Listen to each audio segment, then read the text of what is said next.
UDF-കാർക്കും BJP-കാർക്കുള്ള എന്താ ഒരു ആഹ്ലാദമാണ്, പൊളിഞ്ഞല്ലോ എന്നുള്ളൊരു ആഹ്ലാദം എന്ന് പറഞ്ഞാൽ എങ്ങനെയെങ്കിലും ഒന്ന് പൊളിഞ്ഞു കിട്ടണം എന്നുള്ള ധാരണയിലാണ്. ദേശീയപാത തകർന്ന വിഷയം CPM BJP-ക്കെതിരെ ആയുധമാക്കുകയാണ്. ദേശീയപാത നിർമ്മാണ കരാർ ലഭിച്ചത് BJP-ക്ക് ഇലക്ട്രൽ ബോണ്ട് നൽകിയ കമ്പനികൾക്കാണെന്ന് CPM. CAG റിപ്പോർട്ട് അടിസ്ഥാനമാക്കിയാണ് CPM-ന്റെ നീക്കം. 980 കോടി രൂപ BJP ഇലക്ട്രൽ ബോണ്ട് വാങ്ങിയിട്ടുണ്ട്.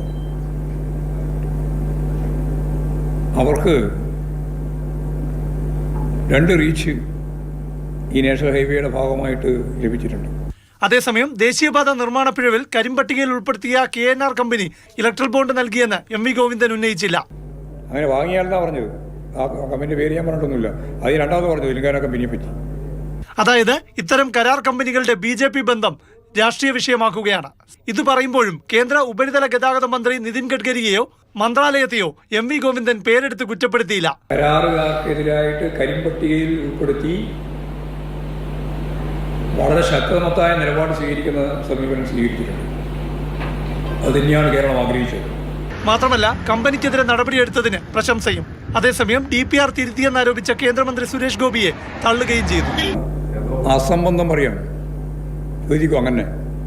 എന്നാൽ ദേശീയപാത നിർമ്മാണത്തിൽ സംസ്ഥാന സർക്കാരിന് ഗുരുതര വീഴ്ച ഉണ്ടായെന്ന വിഷയമാണ് പ്രതിപക്ഷം ഉയർത്തുന്നത്. നിർമ്മാണത്തിൽ സംസ്ഥാന സർക്കാരും NHAയും തമ്മിൽ ഏകോപനമുണ്ടായില്ലെന്ന് ആരോപിക്കുന്നു.